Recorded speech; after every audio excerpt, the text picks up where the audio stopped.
Well, hello folks out there in YouTube land. Got a big show lined up for you. Let's get right on into it. All right, let's pull up the screen. Ilus International, mighty Ilus. They updated the shareholders on their share structure, so let's get into that. All right, this is from JP Backwell, the managing director of Ilus. And I'm sure most of you know JP Backwell or you know Nick Link or know of them. It says, we'd like to confirm that our share structure update is being completed and will be visible on the 1st of April or very shortly thereafter. This is because the TEA updates the changes on the 1st and 15th of each month, and our latest update should reflect on or very shortly after the 1st of the new month. And hopefully we'll see that on OTC markets. It says, in the meantime, we can confirm that, as stated previously, the current amount of Ilus outstanding shares is 1.263 billion, and the company is reducing these outstanding shares by a further 180 million. We previously confirmed that the simultaneous issuing of 3 blocks of restricted shares for completed acquisitions, which will result in the outstanding shares remaining in the region of 1.2 billion at the time of share structure update. As mentioned above, we expect the update to reflect around the 1st of April.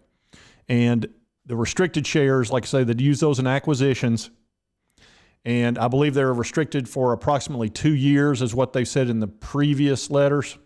It says here, as well also mentioned previously, we are continuing our efforts to further reduce the outstanding shares down towards 1 billion. We are therefore actively considering the options to offer shareholders an opportunity to lock up shares in a preferred category.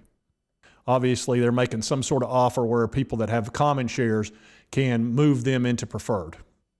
Probably some sort of return on investment or some monetary improvement.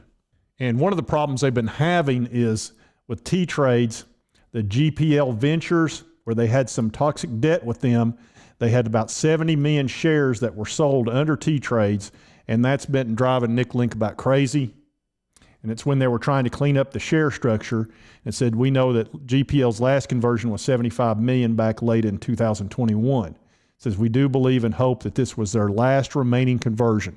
So that has been really the difficult part of trying to get this share structure cleaned up. Now the stock itself is sitting around 14 cents. It's been kind of sitting right in that neighborhood of 14, 15 for several days. And like I said, I've told you, I'm trying to pick it up at 12, which would be right here on this support. And 11.5 would be perfect, but 12 would be just fine with me. And I want to add to my position there.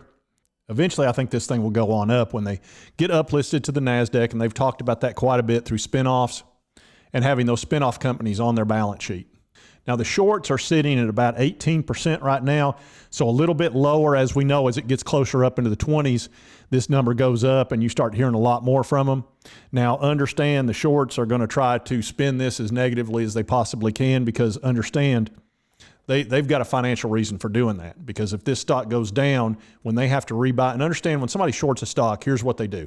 They rent it from somebody that's holding it long term, pay them a small sum, and then they immediately rush off and sell it. And they take that money that's theirs to hold. Now they've got to buy those shares back and give it to the person they rented. Well, the only way they can make money, that stock has to come down. And what they like to do, not all of them, but a lot of them like to go on social media and rip the company, the CEO, and they like to plant FUD and get you worried and upset so you'll sell out. Then they can come on in there and buy it lower and then return it at a cheaper price to the person they rented it from, and they get to keep that difference. And the more they can push that stock down, the more profit they get. If it goes up, they lose money and they start freaking out and they have to buy, and then you get the short squeeze. So that's how all that works. So when you see somebody ripping them on whatever social media platform it is, understand there's a pretty good possibility that they're shorting the stock. Doesn't mean they are. It could be somebody that just doesn't like them or doesn't like the company, and that's okay. People have a right to do that, but just understand there might be a financial reason why. And I always like to remind you that Nick Link came out April 5th of last year, and he said this. I like to remind people, my holding company holds 390 million common shares. That's one of the reasons he's able to get the share structure down. It says he owns all the preferred A shares, preferred D, and preferred E, and they've not sold a share and do not plan to sell any. Rest assured, our interests are mutually aligned. You don't usually get that with penny stocks.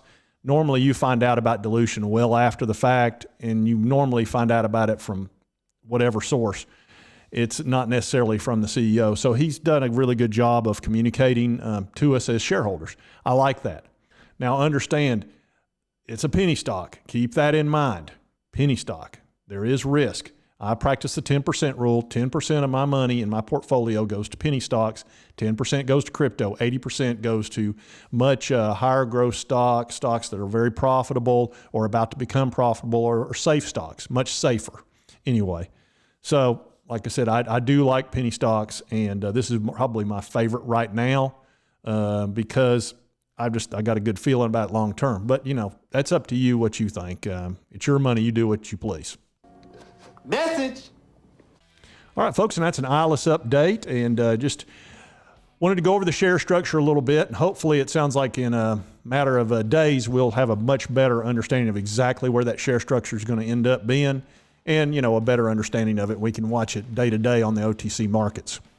And if you like this content, be sure to hit that like button. Lets me know to continue to cover Ilus. And if you haven't subscribed, hit that subscribe button. I'd certainly appreciate it. And I hope you did like the content. And we'll see you next time on Mr. Frugal Investor.